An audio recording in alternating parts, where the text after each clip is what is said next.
परिचय। आपका मित्र आपको चुनौती देता है कि क्या आप संख्या 1, 2, 3, 4, 5 को 11 से 30 सेकंड से कम समय में भाग दे पाएंगे।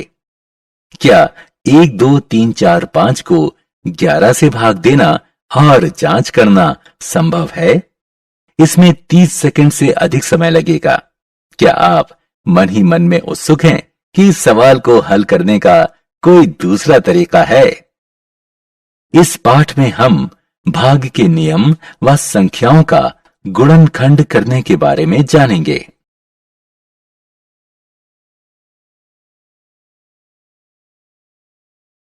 उद्देश्य। इस पाठ के अंत में आप निम्न करने में सक्षम हो जाएंगे। 2, 3, 5, 10 और 11 से विभाज्यता की जांच करने के नियम समझना, अभाज्य संख्याओं को परिभाषित करना, भाज्य संख्याओं को परिभाषित करना, अभाज्य गुणनखंड समझना। 2 से विभाज्यता। अनुज जानता है कि जिस संख्या के अंत में 2, 4, 6, 8 या 0 होता है तो वो संख्याएं सम संख्याएं होती हैं। उसने रैंडम आधार पर कुछ ऐसी संख्याएं ली जिनके अंत में 2, 4, 6, 8 या 0 है और उन्हें 2 से भाग दिया। उसने देखा कि सभी में शेषफल 0 बचता है। अब उसने कुछ ऐसी संख्याएं ली जिनके अंत में 2, 4, 6, 8 या 0 नहीं है और उन्हें 2 से भाग दिया। उसने देखा कि ऐसी सभी संख्याओं में 0 के अतिरिक्त कोई संख्या है, इसलिए उसने निष्कर्ष निकाला कि 2 से वही संख्याएं विभाज्य हैं जिन संख्याओं में इकाई के स्थान पर 2, 4, 6, 8 या 0 है।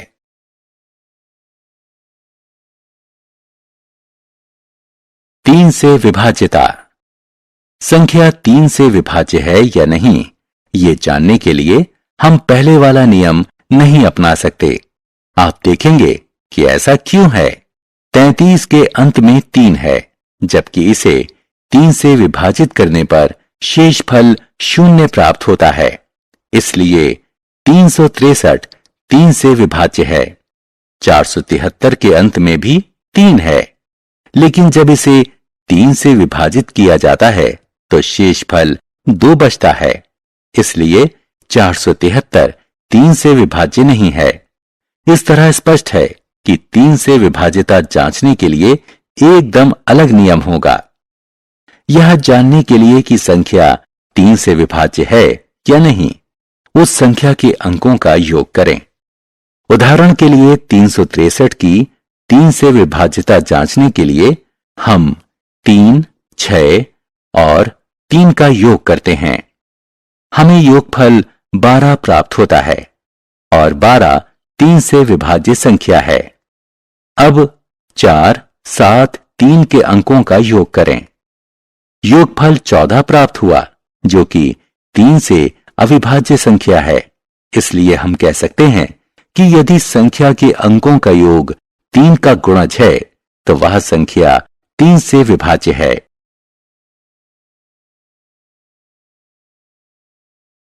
पांच और 10 से विभाज्यता। अनुज को किसी संख्या की 5 से विभाज्यता की जांच करना बहुत आसान लगता है।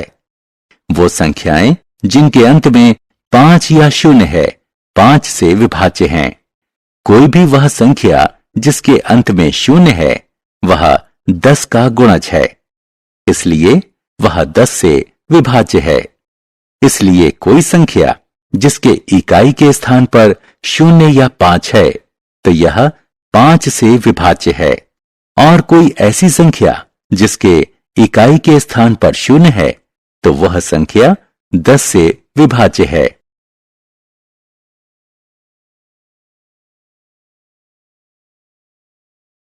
आत्म मूल्यांकन। छात्रों, आइए देखें कि आपने विभाज्यता के बारे में क्या सीखा।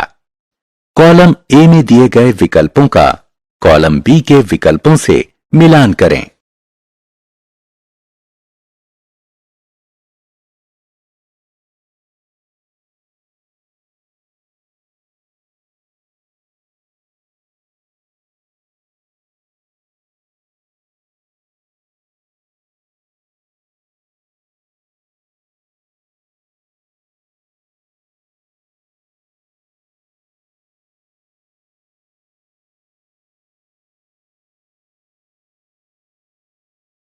बहुत अच्छे।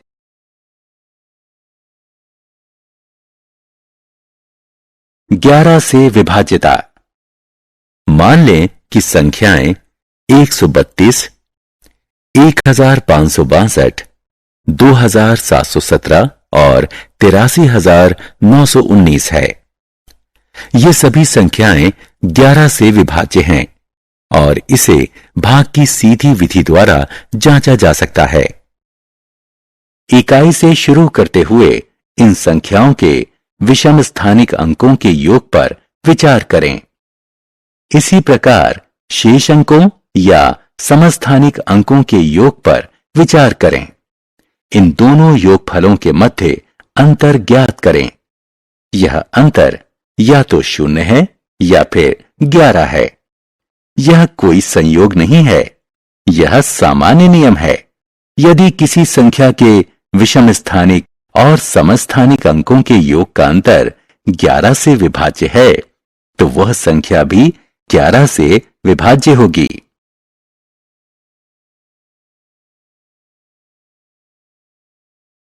अभाज्य संख्याएं और भाज्य संख्याएं। संख्या 1 को देखें।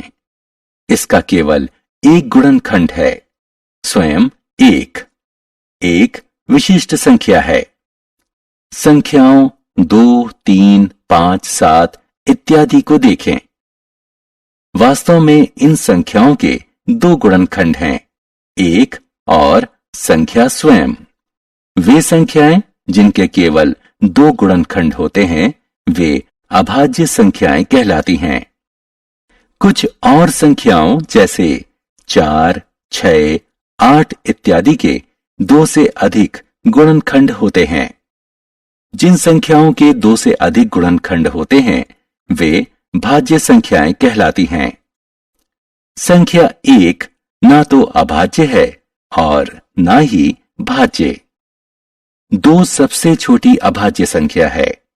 यह एकमात्र सम अभाज्य संख्या है। अन्य सभी अभाज्य संख्याएं विषम हैं।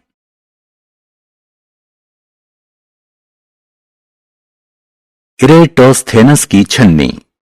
आइए इरेटोस्थेनस कहलाने वाले ग्रीक गणितज्ञ की विधि का इस्तेमाल करके 1 से 100 तक की सभी अभाज्य संख्याएं ज्ञात करें।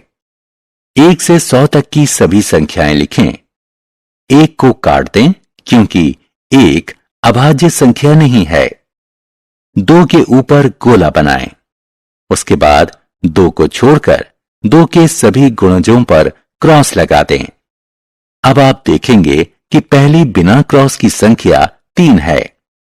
3 के ऊपर गोला बनाएं और 3 को छोड़कर इसके सभी गुणजों को क्रॉस करें। अगली बिना क्रॉस वाली संख्या 5 है। 5 के ऊपर गोला बनाएं और 5 को छोड़कर 5 के सभी गुणजों पर क्रॉस लगाएं। अगली बिना क्रॉस वाली संख्या 7 है। 7 के ऊपर गोला बनाएं और 7 को छोड़कर 7 के सभी गुणजों पर क्रॉस लगाएं। इस तरह सभी बिना क्रॉस वाली संख्याएं अभाज्य संख्याएं होंगी। 1 को छोड़कर अन्य सभी क्रॉस वाली संख्याएं भाज्य संख्याएं होंगी।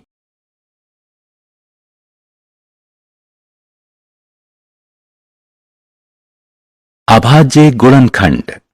जब हम किसी संख्या को इसके गुणनखंडों के गुणनफल के रूप में व्यक्त करते हैं, तो हम कहते हैं कि संख्या का गुणनखंड किया गया है।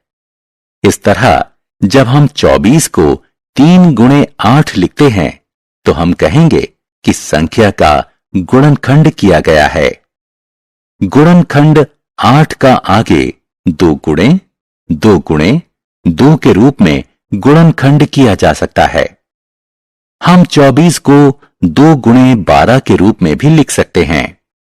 इसमें गुणनखंड 12 का आगे 2 गुणे 2 गुणे 3 के रूप में गुणनखंड किया जा सकता है।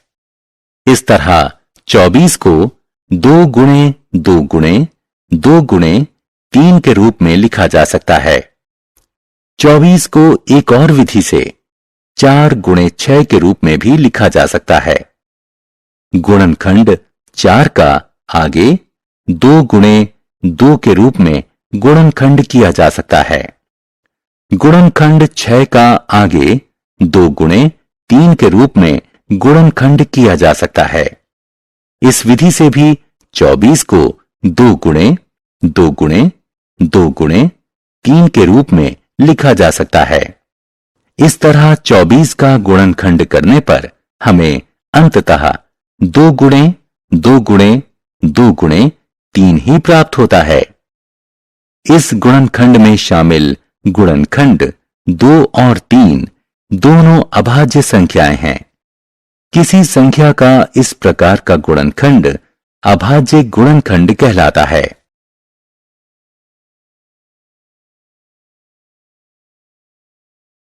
आत्म मूल्यांकन। आइए देखें कि आपने अभाज्य एवं भाज्य संख्याओं के बारे में क्या सीखा। सही विकल्पों को उठाकर रिक्त स्थानों में भरें।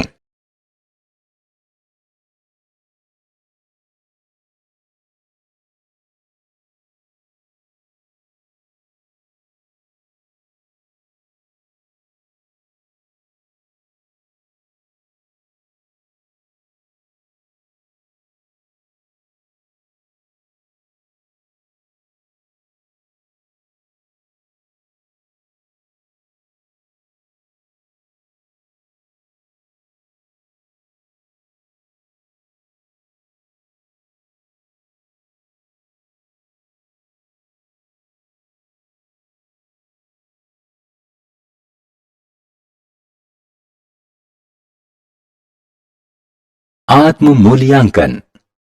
आइए देखें कि आपने अभाज्य एवं भाज्य संख्याओं के बारे में क्या सीखा। सही विकल्पों को उठाकर रिक्त स्थानों में भरें।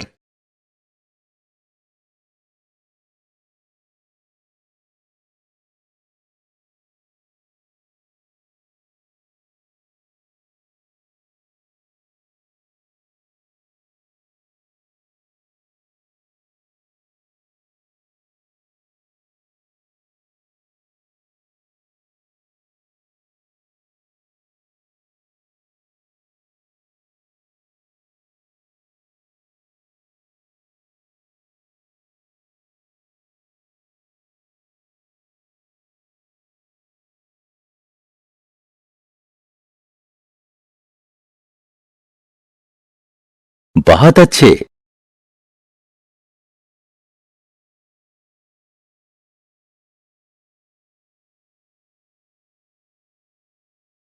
सारांश। आइए हमने जो कुछ सीखा है उसे संक्षेप में दोहराएं। जिन संख्याओं में इकाई के स्थान पर 2, 4, 6, 8 या 0 होता है वे 2 से विभाज्य होती हैं। जिन संख्याओं में इकाई के स्थान पर 5 या 0 होता है वे संख्याएं 5 से विभाज्य होती हैं। जिन संख्याओं में इकाई के स्थान पर 0 होता है वे संख्याएं 10 से विभाज्य होती हैं। यदि किसी संख्या के अंकों का योग 3 से विभाज्य है तो वो संख्या भी 3 से विभाज्य होगी। यदि किसी संख्या के विषम स्थानिक और समस्थानिक अंकों के योग का अंतर 11 से विभाज्य है तो वह संख्या भी 11 से विभाज्य होगी।